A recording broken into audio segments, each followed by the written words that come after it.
দুশ্মনের অত্যাচারে খুব অতিষ্ঠ হয়ে পড়েছেন। দুশ্মন আপনাকে সব সময় জ্বালাপোড়া করে। তো প্রিয় ভাই, আমি এমন একটি দোয়ার কথা বলবো।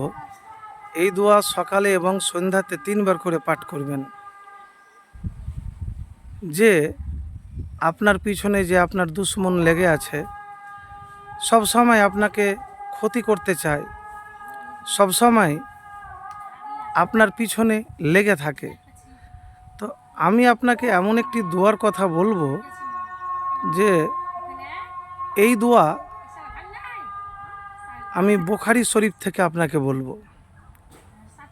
মানে বুখারী শরীফ থেকে এই জন্যে বলবো যে এই দোয়াটি এত শক্তিশালী দোয়া যে দুশ্মন যে আপনার আছে, সেই দুশ্মন এর পতন হয়ে যাবে।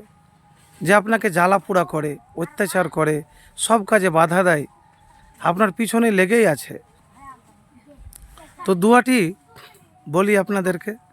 আল্লাহুম্মা মুনজিলাল কিতাবি সারিয়াল হিসাবি ইহজিমিল আহজাব আল্লাহুম্মা হজিমহুম ওয়া জালজিলহুম।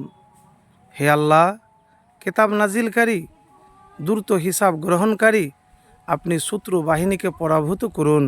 হে আল্লাহ, আপনি তাদেরকে পরাজিত করুন এবং তাদের মধ্যে ত্রাস সৃষ্টি করে দেন। বুখারী শরীফ 2818, 2833, 2933। তো এই দোয়াটি আপনি পাঠ করবেন সকালে এবং সন্ধ্যায়, কম করে 3 বার হলেও পড়বেন। তো যে দুশ্মন, সেটা নিজের দুশ্মন হোক, ঘরের হোক, বাইরের হোক, কাজের জায়গাতে হোক, যে আপনার দুশ্মন আছে, যার জ্বালা সহ্য করতে পারছেন না, খুব আপনার প্রতি অন্যায় করছে, জুলুম করছে, তা আপনি এই দোয়াটি পাঠ করবেন আর হাত উঠিয়ে মুনাজাত করবেন। আর মুনাজাতের মধ্যে এই দোয়াটি 3 বার পাঠ করবেন আর আল্লাহ সুবহানাহু ওয়া তাআলার উপর পূর্ণ ভরসা রাখবেন। তো দোয়াটি আবার বলি, তো তার আগে দুরূদ শরীফ অবশ্যই একবার পাঠ করবেন। আল্লাহুম্মা সাল্লি আলা মুহাম্মাদিন ওয়া আলা আলি মুহাম্মাদ কামা সাল্লাইতা আলা ইব্রাহিমা ওয়া আলা আলি ইব্রাহিমা ইন্নাকা হামিদুম মাজিদ। আল্লাহুম্মা বারিক আলা মুহাম্মাদিন ওয়া আলা আলি মুহাম্মাদ কামা বারাকতা আলা ইব্রাহিমা ওয়া আলা আলি ইব্রাহিমা ইন্নাকা হামিদুম মাজিদ। তো সকাল সন্ধ্যায় 3 বার করে পড়বেন আর প্রত্যেক আজানের পরে আর একামতের আগে হাত উঠিয়ে দোয়া করবেন।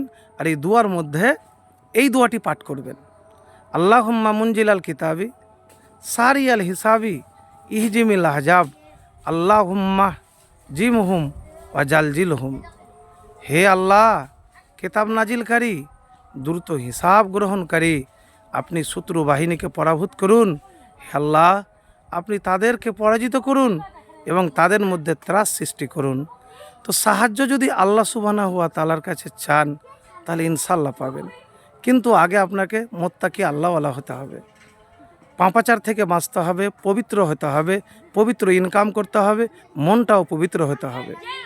তো প্রিয় ভাই, প্রত্যেকটা মানুষের জীবনে কেউ না কেউ শত্রু আছে। তো শত্রু থেকে বাঁচার জন্য, দুশ্মন থেকে রক্ষা পাওয়ার জন্য অবশ্যই এই দোয়াটি পড়ুন। এবং আমি আমার বানানো কোনো গল্প করলাম না। এবার দেখেন, এবার বলবেন আমি তো দোয়া করছি, বাঁচি না কেন? দেখেন, ধৈর্য ধরেন।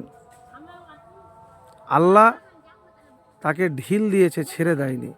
যদি ধৈর্য ধরে কষ্ট করে আপনি দোয়া করতে পারেন, আল্লাহর কাছে চাইতে পারেন, তাহলে ইনশাআল্লাহ দেখবেন সেই দুশ্মন ধূলিসাৎ হয়ে যাবে, তার পতন হয়ে যাবে। ইনশাআল্লাহ সে পরাজিত হবে।